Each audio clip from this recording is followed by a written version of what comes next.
Hi, I'm Debbie Georgatos. Welcome to my show, America, Can We Talk? Today we're going to talk about the Ukraine whistleblower farce, Biden's real Ukraine scandal, Candace Owens 1, DC Dems 0, and finally the Democrats' latest threat to free speech. And I'll tell you why these stories matter to you. Stay tuned.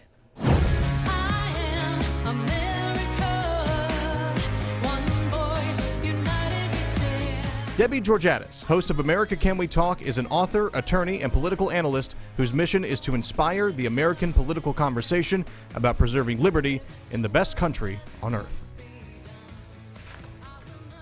And welcome again to America Can We Talk. I'm Debbie Georgatos, and welcome to today's First Five. The Washington, D.C. media and the Democrats have been just consumed with this alleged scandal emerging, this supposed scandal of the Ukrainian whistleblower trying to give a heads up to America's government and what Trump was involved with in talking to the Ukrainian president. This really matters to understand, both because it shows you how trigger happy, how just the Democrat and media, or I call them the Democrat media mob, cannot wait to find the next argument to make to the American people about somehow, some way, President Trump should be impeached. So the story is President Trump had a July of this year phone conversation with the Ukrainian president. And in that conversation, they were talking about many issues. They both agreed they were talking about many issues. But the argument is that someone reported to our Inspector General for intelligence that President Trump had in this conversation put pressure on Ukrainian President Zelensky. Ukrainian President Zelensky put pressure on him to engage in an investigation of Joe Biden's son, who was vice president, now presidential candidate, his son Hunter Biden, that Trump put pressure on Zelensky to reopen an investigation into this scandal involving Biden and his son and a Ukrainian prosecutor who was fired at Joe Biden's request. In the first 5 days, I just want to focus on just how little it takes to inspire the left to go ballistic, claiming they've now finally found the impeachable offense. Here are a few actual facts. The person who has made this whistleblower statement to America made it actually to the Office of the Intelligence Community Inspector General, and it got to the actual person holding that job, Michael Atkinson. This unknown person, anonymous person, has claimed that in the conversation between Trump and Zelensky on the phone in July, Trump allegedly was pushing Zelensky to reopen an investigation or open investigation into this whole Hunter Biden scandal involving a company named Burisma. And the actual content of what the whistleblower had to say, as reported by CNN and later actually in the Wall Street Journal, acknowledged, number one, this whistleblower didn't actually hear the conversation, wasn't part of it at all, didn't know what was said. He's reporting a rumor, just like anyone could report a rumor. He's reporting a rumor about which he has no firsthand knowledge. And second, even within what he had to say to the Office of the Intelligence Community Inspector General's office, he acknowledged there was no quid pro quo floated. And that just means Trump didn't say, if you'll reopen this investigation into Biden and his son, we will, loan you more money. Or if you don't open this, we may hold back on our aid. No quid pro quo. I always stumble with those words. Sorry. No deal. Trump did not try to make a deal. He just said to Zelensky, I think you should keep investigating Biden and his son, Joe Biden and his son Hunter. And that was the conversation. Apparently, in this long conversation, that was mentioned several times. Why don't you look into this? And as a matter of fact, that you back up from that, this is not a news story. It isn't like Trump dug up some long hidden secret and tried to pile on the Ukrainian government to look into this. This has been an ongoing known scandal for a long time. This has been going on since it happened. Discussion of why did Biden get away with this whole, what he did when he was in the Ukraine. He's vice president at the time. He's representing the Obama administration. He's over in the Ukraine. and essentially pressuring these people, pressuring the Ukrainian government to fire a prosecutor. You have to follow the story. Fire a prosecutor, the chief prosecutor, because that guy, that prosecutor, was engaged in a criminal investigation of a business, a Ukrainian business, a Ukrainian American, and his own son, Hunter Biden, sat on the board of that company. Biden was asking the Ukrainians to stop investigating, not just stop investigating, but fire the prosecutor looking into this case, fire the prosecutor. And on top of that, Biden admitted that he threatened withholding American money to the Ukraine until that prosecutor was fired. I have my incredibly wonderful Matt, the wonderful producer. He is going to play a clip. And Matt, this is the one, Biden on the Ukraine and firing the prosecutor. If we can play Biden admitting this on television, national television in America, that's exactly what he did. Here he is. I had gotten a commitment from Poroshenko. They would take action against the state prosecutor, and they didn't. I said, I'm telling you, you're not getting $1 billion. I said, you're not getting $1 billion. I'm going to be leaving here. And I think it was, 6 hours? I looked, I said, I'm leaving in 6 hours. If the prosecutor's not fired, you're not getting the money. Oh, son of a bitch. Got fired. And they put in place someone who was solid. So here you have him admitting that he pressured the Ukrainians to fire a prosecutor who was indeed looking into his son. And then you have him acknowledging on open television, anyone can see it, saying he withheld American money pending forcing the Ukrainians to fire a prosecutor who was endangering his own son. In wrapping up today's First Five, I'll just say this. The contrast between the Washington, D.C. elites, the media and the Democrats saying, on the one hand, Trump may be in a conversation that we don't even know what happened, that was reported only to us by a whistleblower who didn't hear it. So he's reporting a rumor based on, and even in the rumor said there was no quid pro quo. There was no, you give me this and I'll give you this. It was just him, Trump, allegedly pressuring Zelensky to indeed look into this matter further, which got dropped. Once the prosecutor got fired, 6 months later, the case was dropped. That, a rumor reported with no illegality about it, is enough to say we better be talking impeachment. Biden running for president and openly acknowledging he withheld American aid to the Ukraine until they fired the person they wanted fired doesn't seem to bother the media. Just they have descended on Trump like they have discovered the most amazing, astonishing wrongdoing in American history. Nothing that Biden does ever bothers them. I'm going to wrap up today's First Five by saying this. You have to get, and I'm sure you do if you listen to the show, the media and the Democrats are looking for any possible argument, anything, to get President Trump out of office. I think they're perfectly aware he will otherwise win a second term as president. And they are looking for anything they can hang their hat on. So those crazy headlines you were reading, really, when you look at the contrast between what Trump allegedly did with no proof at all that he even did it, and even if he did, it's not illegal, and what Biden admitted doing, and then the press tries to look you in the face and say, don't worry, we're being fair, we're being reasonable. This is what Biden acknowledged doing is flat out misuse, abuse of his power as vice president to protect his own family. There's nothing that screams corruption better than that. And that, my friends, is today's First Five. I want to go on talking about Biden and his role, because understanding what Biden's real Ukraine scandal was matters a lot. Because this is, I will tell you why I think this is coming out now, why this hysteria, this just a windstorm of attack on Trump is happening. It's because people in the media are catching on to the idea that if Biden even has a remote chance of winning the Democrat primary and becoming a candidate against Trump, if Biden even gets close to it, there's going to be closer and closer scrutiny of his conduct in the Ukraine. Closer and closer scrutiny will make more people realize that Biden was actually extremely, horrifically corrupt.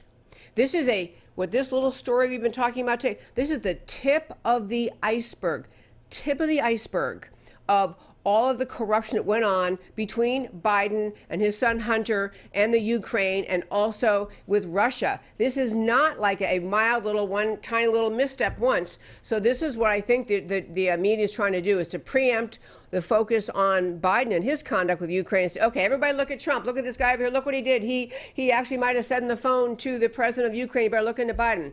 Well, first of all, the idea that the Ukrainians otherwise didn't want to look into Biden is completely false. In fact, the Ukrainian government, once they submitted to, they just surrendered to the pressure that Biden gave them and said, okay, we'll fire the prosecutor. 6 months later, the case collapses. They stop looking into it. This is all happening, years ago. But the Ukrainians didn't really forget it. They didn't really stop it. And so I want to just tell you a little bit about what's happened since and how we got here today. The government of the Ukraine, under both the previous president, which was the one that Biden and Obama were dealing with, Ukrainian President Poroshenko, and now President Zelensky, have been trying to deliver information to the U.S. State Department, to our State Department, to give them a heads up about Obama officials and the Democrat Party officials, the DNC, on behalf of Hillary Clinton, requesting the government of Ukraine to interfere in the 2016 election. Please let me make sure you got that. The Ukrainian government had already been trying to reach out to our State Department, our U.S. State Department, to say, there's a lot of information here that we think you should have about Hillary Clinton and the DNC trying to coerce the Ukrainians to interfere in the 2016 elections. So they've tried to present this information to the State Department. The State Department, filled with Obama holdover, deep state types who are there in the State Department to preserve the Obama revolution, to preserve and carry forth the radical shift to the left that the country experienced under Obama. These people would not receive the information.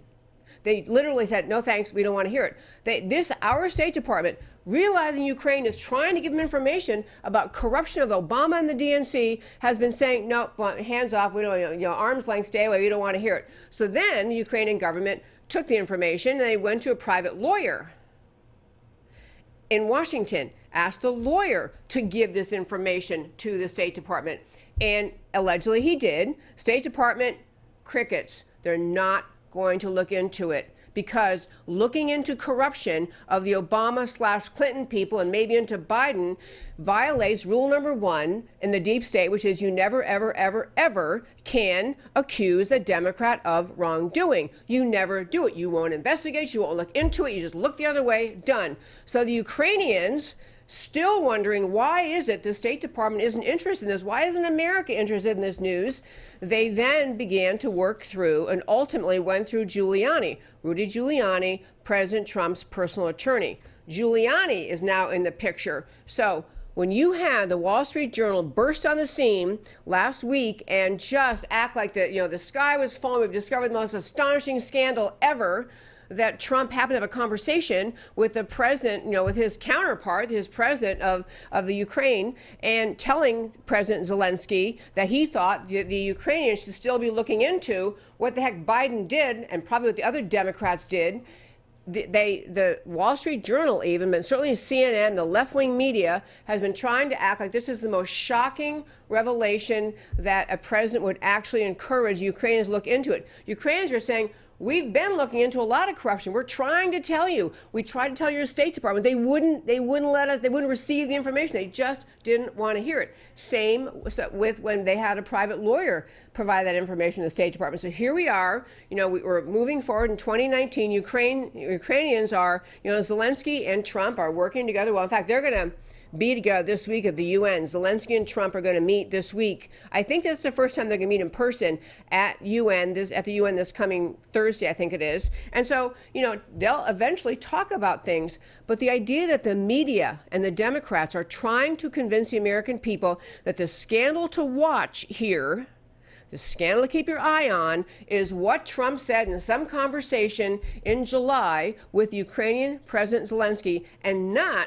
what Biden has been doing and did under the Obama administration as vice president, protecting his son and his son's business from a criminal investigation by the top prosecutor in the Ukraine, and actually withholding American money to Ukraine until they agreed to fire this prosecutor. I mean, if there ever was an example of the absolute convoluting of justice and truth, it is the way in which the media is acting like this is the most hysterical thing that has ever, just the most amazing wrongdoing, because Trump might have said to Zelensky, you better look into this. And again, no evidence Trump had any quid pro quo. In fact, the Ukrainian foreign minister has come forward saying, there was no wrongdoing, as far as we can see. I mean, he's acknowledged, yeah, they talked about a lot of things, but there was nothing inappropriate. There was no effort by President Trump to tell Zelensky that we're going to withhold money or promise money. He said there was no pressure at all in that call. This is someone who actually knows about the call, not an anonymous alleged tipster to our government who's trying to stir things up, but actually someone aware of what would happen in the call is saying there was no pressure. There just wasn't any. But this excitement in Washington about the idea that maybe they've uncovered something in which they can use it to impeach Trump has even gotten to the point that Nancy Pelosi, who's been trying to say all along, there's not enough here, guys, there's not enough here, to her fellow Democrats. You can't impeach a president because you don't like him. You can't impeach a president because he won and you wish he had lost. She's been trying to tell the Democrats, you have nothing to impeach him on. That's what she's been trying to say. But this little story being spun as though it is the kind of scandal of the century, which until, at least based on everything we know today, there's not even a whiff of a scandal in this conversation. But, the media, but Nancy Pelosi has said, maybe this is it. Maybe this actually will get close to impeachment. I want to talk about the media's role in this for just a moment. It was so interesting. There was a Wall Street Journal piece that came out last week. It was the big, announcement that this was reported as a news story, not an opinion piece, a news story. Trump repeatedly pressed Ukraine president to investigate Biden's son. And, there was another even crummier, really obnoxious, just stupid level editorial in the Wall Street Journal today by some guy named Alan Cullison, who is basically saying that this is the most outrageous potential scandal. If Trump did what we think he did, this is horrible, this is the end of the world. And he went on to say in his piece that, Trump's trying to make reference to what Joe Biden did in the Ukraine, protecting his son, arm twisting Ukrainians to fire a prosecutor to protect his son, and threatening to withhold money, as he admitted, as you saw on open television, to withhold money from Ukraine until they agreed with his arm twisting, fire the prosecutor to protect my son. The idea that that whole episode is known to all these people in Washington, including this joker who wrote the piece at Wall Street Journal, and yet what he reported in this piece that I'm telling you about is he said, and after, everyone's looked at it, everyone's confirmed nothing wrong with what Obama did, with what Biden did, nothing wrong with arm twisting, nothing wrong with saying, we demand you stop investigating my son's company, nothing wrong with the idea that Biden said, we're going to hold back our aid to your country until you do what we say. I mean, this guy tried to pass that off as no big deal, but this idea that maybe Trump said something in a call with Zelensky last month or in July, that is a scandal of the century. So I looked into this guy. I'm like, why would somebody in the Wall Street Journal that, people always say, well, if the Wall Street Journal, it's probably the conservative view. Just to be clear, the Wall Street Journal has plenty of writers, reporters who are not conservative. They have a fairly conservative editorial page, but they've hired writers and who publish on the editorial page and people who write who are simply not conservative. They are very much out to get conservatives, just like so much of the mainstream media, even the Wall Street Journal. And this guy Cullison, getting to my point, I looked into it, like, why would a guy write this just completely? You could have found it on, Huffington Post or Vox or Atlantic or one of those just well-known left-wing rags. But he wrote it in the Wall Street Journal. This guy Cullison, he does have a very Ivy Leaguish education. I looked into him. He has he did work for Wall Street. He works, I'm going to get to the important point in a moment, but he first worked for Dow Jones as a copy reader. He began with the Associated Press. In June 1995, a long time ago, He moved to Moscow as a reporter, and in May 1998 became the Newswire's Moscow bureau chief. This is a guy who loves leftism and communism so much. He's lived in Russia since 1995. His head, he goes to liking whatever it is Biden and Obama like. He would like the idea that Biden arm twisted the Ukrainians. He would, this is a guy who's got his bias so woven into how he sees the world that he actually, with a straight face, I assume writing he had a straight face, put in a line in this piece he wrote about, and people looked into it, not one darn thing wrong. There's absolutely nothing wrong with it, with Biden going over to the Ukraine and arm twist him to fire prosecutors looking into his own son's business and threaten to withhold American money.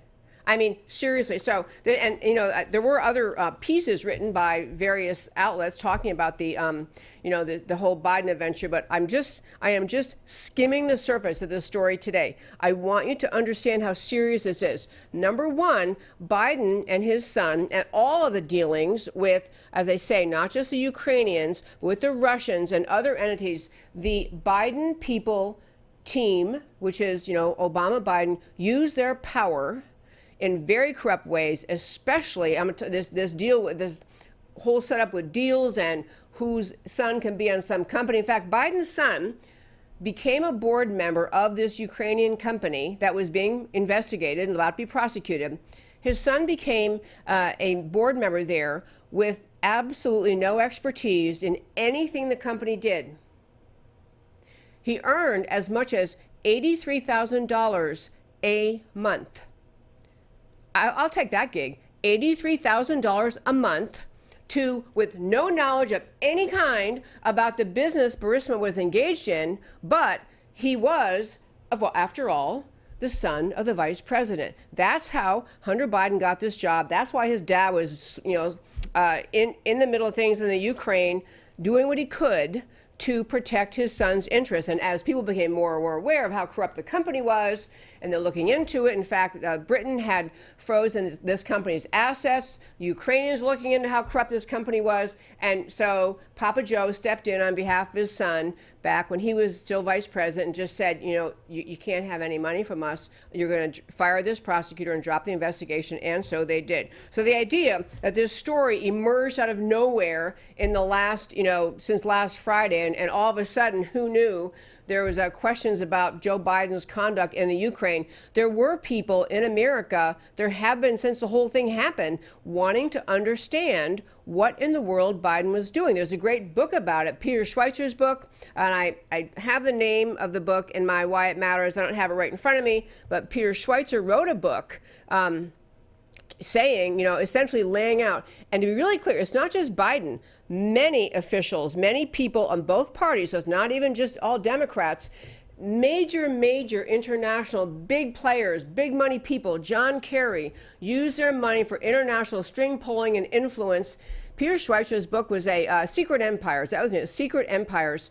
It's a great read. There's a whole chapter just on Biden talking about how corrupt this was. So now we'll come back to the Washington news of today.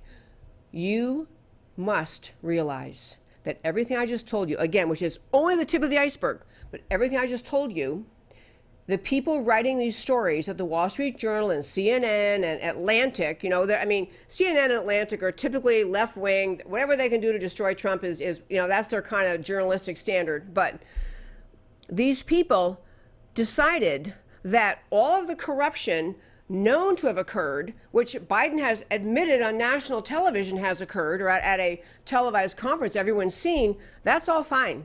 That's all fine. We're not going to talk about that. But man, if Trump actually may have encouraged Zelensky, the Ukrainian president, to look into it again, now that's the scandal. That is worth just having a meltdown. The guy should be impeached. Biden got caught in a bit of a fib. I have one more clip of Biden in a moment, but he got caught in a little tiny fib. He was asked, actually it's a big fib, he was asked about whether he knew, whether he was involved or any way connected, aware of his son's business dealings, because of course Biden's going to say, I didn't even know, anything about what my son Hunter was doing. I had no reason. I didn't go after that prosecutor to protect my son who's on the board of the company being investigated. I didn't even know. So, Joe Biden said recently, silly. I've never discussed my son's business dealings in the Ukraine. Unfortunately for him, his son, Hunter Biden, in a very lengthy interview, actually said, "Oh, yeah, actually, yes, I have talked to my dad about Burisma, this Ukrainian company." So, Biden, he fibbed. He thinks, I guess, he's protecting his son or something. But what he's really doing is kind of telling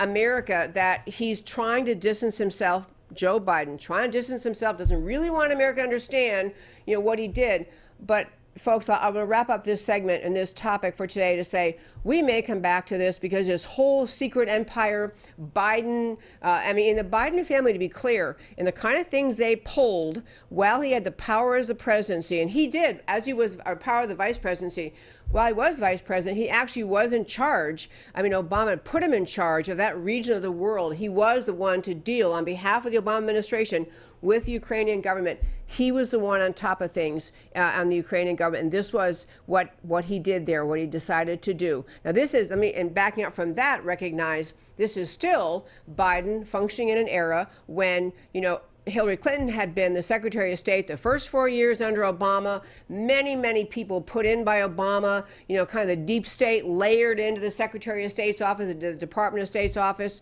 so that when you get around to the Ukraine, trying to give information to the Department of State, those people who are loyal to Obama, Clinton, Biden, leftism, socialism, those people, they just weren't going to let the Ukrainians get the information to them. Ukrainians get the information to them, which is why part of the reason this whole thing has now come out public, because they couldn't get the Department of State to listen. They finally went through Giuliani. Giuliani, again, meeting with Ukrainians was in response to the Ukrainians' inability to get our own State Department to listen. And then, so Giuliani has had a couple of meetings on behalf of the Obama administration of the Trump administration, with different officials from the Ukrainian government talking about this whole investigation, how much more should happen. I have one more clip I want to quickly mention. There was a quote by Biden. This is, he used this statement. I want to play it first and then just ask you if what in this statement, in this clip of Biden, reminds you of something on the playground in second grade. So this is our other clip from Biden. Very wonderful. Here's what I know. I know Trump deserves to be investigated. He is violating every basic norm of a president. You should be asking him the question, why is he on the phone with a foreign leader, trying to intimidate a foreign leader, if that's what happened. That appears what happened. You should be looking at Trump. Trump's doing this because he knows I'll beat him like a drum. And he's using the abuse of power and every element of the presidency to try to do something to smear me. Okay. I'm sorry. Is he like in second grade? The idea that this is a candidate for the presidency who is, was the vice president for 8 years, and he says, I'll beat him like a drum. Honestly, he's like a second grader. But on a more serious note, just consider the irony, the hypocrisy.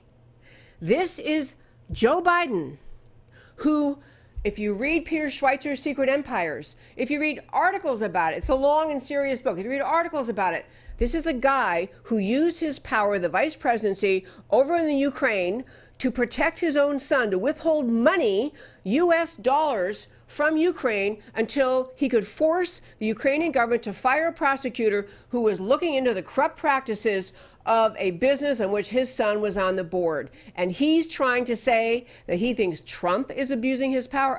This is there's a funny clip, and I didn't find it fast enough today. There's a funny clip. I don't know if Trump just wrote it or he said it out loud, but he basically said, this is another mission of the left, another effort of the left, where they're going to end up looking foolish. That they, in fact, I think he encouraged the media, you keep digging.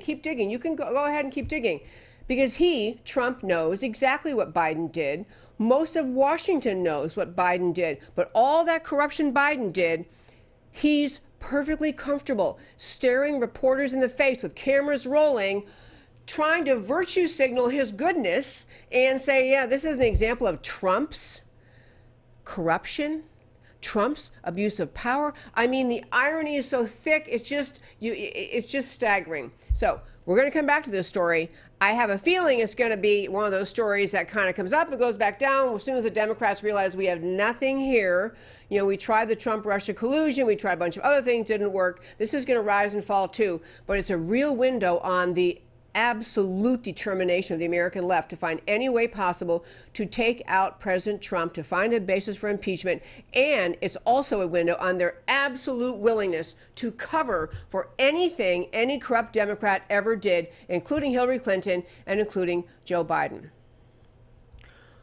Well, there was a really great hearing in Washington yesterday, or I guess it was last Friday. I mean, I'm going to guess some of you listen to my show, you've probably seen it, but I want to just set the stage. Candace Owens, the founder of Blexit, the Black and Latina exit from the Democrat Party, just a fireball young, she's been on the show a couple times. She's a young, beautiful, smart, black woman, conservative woman, Trump supporter. In Washington, the House Ways and Means Committee, a subcommittee, the House Ways and Means Committee, held a hearing last week on alleged white supremacy. And they called in 2 white, prissy women professors to just, melt down with their virtue signaling sadness over the extent and the outrage of white supremacy in this country. Of course, a Democrat majority House is using this to send a message to Black America that Democrats, we see your problems, we see your woes. But the Republicans called Candace Owens as their witness. She was there, and the clip I want to play, this is Candace Owens in front of the House Ways and Means Committee last week. I want to set two of the things to set up. In her opening statement, before you hear the clip I'm going to play, which you will love, but in her opening statement, Candace Owens actually said, of course, white supremacy is indeed real, but added, despite the media's obsessive coverage of it, it represents and here are her words, it represents an isolated, uncoordinated, and fringe occurrence within America. So Candace Owens, opening statement saying, yeah, on hearing white supremacy, yeah, it exists. She says, but it's, despite the media's obsession, it is isolated, uncoordinated, and a fringe occurrence. And she said it's a fringe occurrence that's being used, in my opinion, by Democrats to scare Americans into giving up their votes to a party that can no longer win based on simple ideas, which is why we're seeing so many of these hearings back to back, despite the other threats that are facing this nation. She says, I want to reiterate that point. White supremacy is real, just as racism is real, but neither of the ideologies are real in this room. They become mechanisms for the left to continue to call hearings and to distract from much bigger issues that are facing this country. So, with that, I want to play this. You'll hear first these 2 women, these women professors white professors called in to talk about white supremacy and how terrible it is. And then you'll hear Candace Owens on fire. Thank you, Matt. I just have to say that I object strenuously to your use of the word hilarious. To me, this feels a lot like your reaction to being named in one of these manifestos. Now, you're, of course, not responsible for the words of somebody writing that document. But I do think that laughing at it is a real problem, because these are real families that are impacted by this violence. And I think our efforts towards talking about this have to start from a place of mutual respect, which is what I've heard from this side of the table. Ms. Owens, obviously this is a gang up on you. We're giving these witnesses the ability to do a rebuttal on you. And so, I find it unfair, Ms. Ballou. I mean, candidly, for you to show mutual respect and then you to go after Ms. Owens, it's not appropriate. So, Ms. Owens, you can have 4 minutes and 34 seconds to respond, however you yield for a second? I'll yield to the... Thank you. I believe, Ms. Owens, when you used the word hilarious, it was referencing the fact that no one had asked you a question. It wasn't to the subject matter of the hearing. Is that right? That is correct. And to have another witness insinuate something that is not accurate is just not appropriate, Mr. Chairman, for how witnesses are supposed to behave in front of this committee. I also think you didn't say it doesn't matter about the subject matter of today's hearing. You said there are other subjects that matter as well, and maybe we should spend some time on those. Is that accurate? That is correct, and they matter much, much, much, much more, and I have said that. I said that in my opening, and I will say it again, you know that white supremacy and white nationalism is ranks nowhere near the top of the issues that are facing Black America. And the reason that you are bringing them up in this room is because it is an attempt to make the election all about race, as the Democrats Not in my case, Ms. Owens. I'm sorry. Please do not characterize my motive. Mr. Chairman, it's my time. Yeah, it's my time. You've got your time, Mr. Menendez. I'll give you 3 more seconds. Every 4 years, you bring up race, and you knew exactly what I meant when I said hilarious, and you just tried to do live what the media does all the time to Republicans, to our president, and to conservatives, which you tried to manipulate what I said to fit your narrative, okay? I was not referring to the subject matter that is hilarious. I said it's hilarious that we are sitting in this room today, and I've got 2 doctors and a missus, and nobody can give us real numbers that we can respond to so we can assess how big of a threat this is. Because you know that it is not as big of a threat as you are trying to make it out to be, so that you can manipulate. And the audacity of you to bring up the Christchurch shooting manifesto and make it seem as if I laughed at people that were slaughtered by a homicidal maniac is, in my opinion, absolutely despicable. And I think that we should be above that. To try to assign reality or any meaning to a homicidal maniac writing a manifesto, which, by the way, let the record show, also stated Spyro the Dragon, the child's cartoon, as a source of inspiration. He also cited Nelson Mandela as a source of information. I don't think that Nelson Mandela has inspired mosque shootings. You can correct me if you think I'm wrong. You would rather assign meaning to a homicidal maniac than to actually address the things that I said today that are actually harming Black America. Number 1, father absence. Number 2, the education system and the illiteracy rate. Illegal immigration ranks high, abortion ranks high, white supremacy and white nationalism, if I had to make a list again of 100 things, would not be on it. This hearing, in my opinion, is a farce, and it is ironic that you're sitting here and you're having 3 Caucasian people testify and tell you what their expertise are. Do I know what my expertise are? Black in America. I've been Black in America my whole life, all 30 years, and I can tell you that you guys have done the exact same thing every 4 years ahead of an election cycle, and it needs to stop.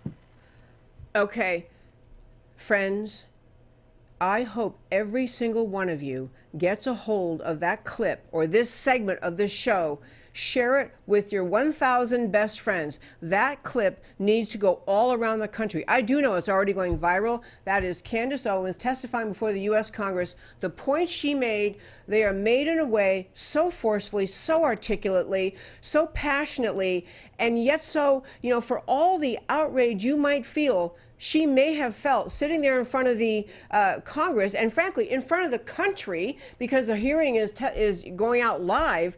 She's sitting there in front of the country being mocked by 2 virtue-signaling, white, prissy women professors who are trying to claim that white supremacy is a big problem in this country.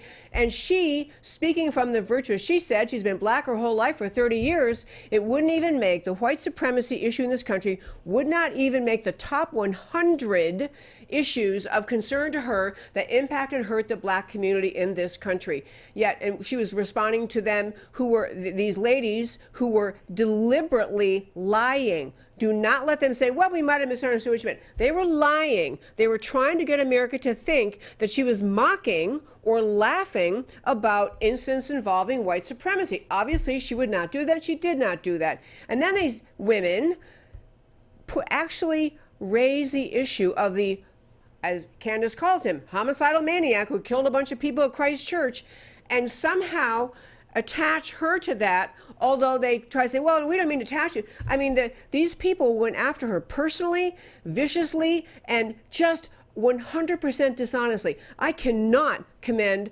Candace Owens enough for her composure, her intelligence. She was amazing in being able to hold on to all the arguments that they'd made, all the unfairness, all the ludicrousness, the moral idiocy of the leftists sitting in that room. And she clearly was bothered. Clearly, she was rattled, but she was clear, substantive, specific, and just knocked it out of the park. And the job of every patriot in this country, you've got to share that clip with everybody you know. Share this segment. Tell people this is what's happening to people who tried to speak the truth. That's all she wants to do. Is she want to go to Washington to say, if you're concerned about white supremacy, and she's called as a witness by the Republicans, and because the Democrats want to hold yet another hearing to discuss and grotesquely exaggerate, as Candace Owens says, the problem of white supremacy in this country, country. And Candace Owens wants to say, you want to know really the problems that are hurting Black America? Fatherlessness. She goes through them many, many times in her testimony and other of her remarks. Fatherlessness, the destruction of the family, the substitution of government for the place of the father and the parents and the home. So we have social programs that facilitate the perpetuation of the welfare state instead of inspiring people to become independent and able to care for themselves. She deliberately and repeatedly attacks the Democrat Party, pointing out that they raise race. You get near every election cycle, every time that there's a big election coming. And they have been working all the time since Trump won his election to plant the lie in the hearts and minds of the American people that this is a country filled with white supremacists, filled with racism, and grotesquely exaggerating the numbers and the impact.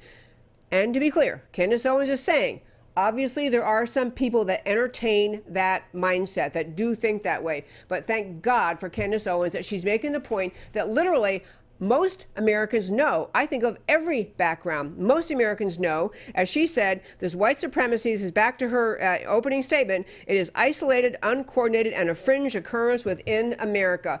But she rightfully and just beautifully calls out the ugly intent of the Democrat Party in this country to stir up fear and hatred in our culture, in our country, to cause Democrat voters to be afraid to step off the Democrat plantation.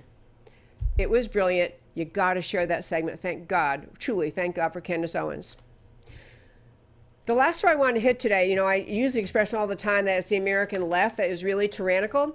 I want to just tell you a hearing they had last week. It's just a hint of where they would go if you ever gave the Democrat Party the House, the Senate, and the White House. In the U.S. House last week, there was a hearing that was about the idea. It was a hearing before the House Ways and Means Committee. The purpose of the hearing was to float the idea that every group that the Southern Poverty Law Center has designated as a hate group should be stricken, should be eliminated from eligibility for their tax-exempt status. So you likely know in Washington, there are organizations on both sides of the aisle. There are conservative organizations and liberal organizations. They have 501c3 status or 501c4 status. It's a tax status. It allows people to make contributions and then to deduct the contributions from their taxes. Organizations that otherwise would have a really hard time having a voice in Washington have a voice because they have donors around the country saying, yes, I agree with your message. I will donate to you because I want you to go to Washington and spread this message. And individuals around this country who are passionately wanting to speak, have America hear their voice. They don't have the ability to get on a podium someplace and start speaking and draw everyone to them.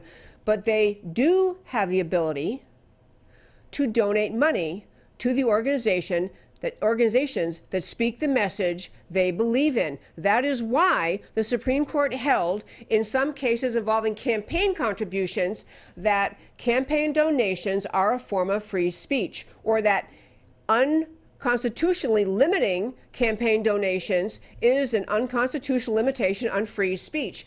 Is the way you can express yourself is because you can give money to a group that speaks. So back to this hearing in Washington yesterday. The Southern Poverty Law Center is profoundly radically leftist. All they really are, they put a fancy, nice-sounding name on their mission to destroy all the voices of conservative America, to destroy the voices of Christian groups, groups that speak up for border security, groups that speak up about dangers facing this country, groups that speak up for religious freedom and the protection of religious freedom in this country. Everything the left hates. Everything the left hates. Religion, the idea of people actually living their life based on their religion, security of borders, the idea of traditional family, the idea of protecting America from our enemies, all the things the left hates. The Southern Poverty Law Center conveniently labels every group that dares to challenge liberal orthodoxy on anything a hate group. This is how the Southern Poverty Law Center works. So what you heard from the Democrats who this currently, unfortunately, have the majority of the House, this House Ways and Means Committee hearing, it was the Democrats telling America, if you will just give us the majority, So they have the House, they can get the Senate, they have the presidency. They will shut down free speech. That is what they are promising, nothing less. When they say we're going to pull the tax-exempt status of anyone listed by the radical leftist, thoroughly discredited and disgraced Southern Poverty Law Center, if SPLC says somebody's a hate group, we're going to cut your funding. We're going to cut off your ability to collect money from people because we're going to take away your 501c3 status. Folks, if there ever was an example of tyranny and the silencing of voices, the complete evisceration of the First Amendment, the Democrats told you right there in that hearing last week, that's where they are.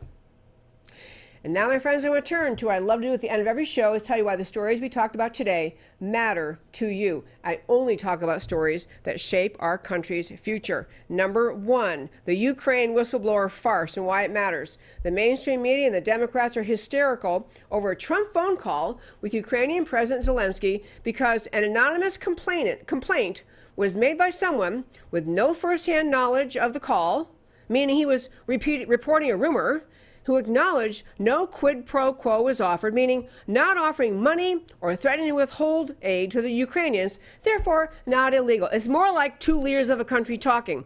This is grounds for impeachment if you're Nancy Pelosi, as opposed to Joe Biden's on-tape admission that he threatened to withhold aid to the Ukrainians unless they'd fire a top prosecutor who just happened to be investigating a company run by Joe Biden's son, Hunter Biden. Biden's real Ukrainian scandal.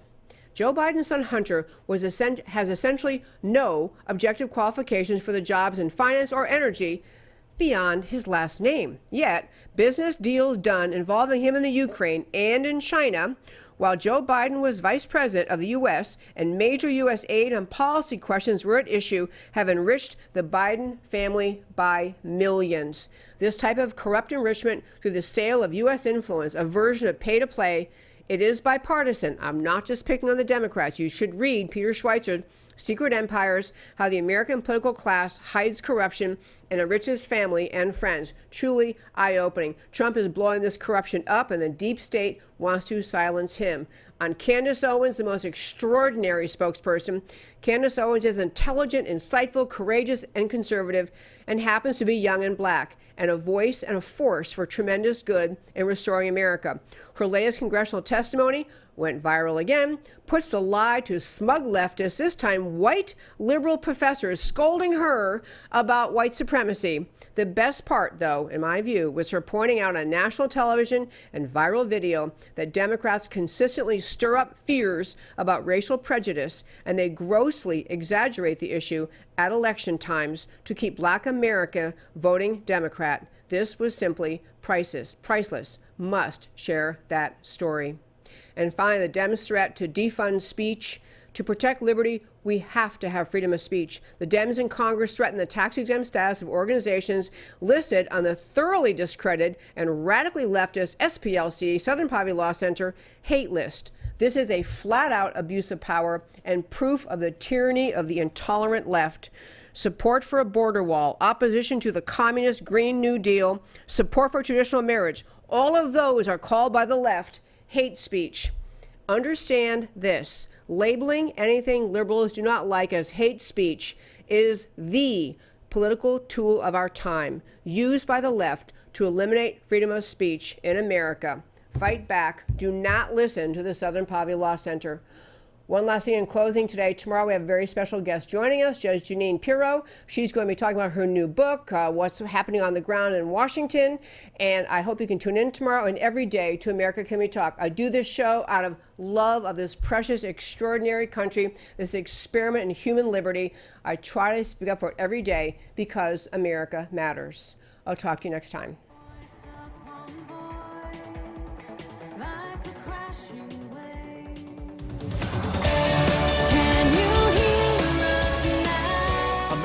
Can we talk? Truth about America.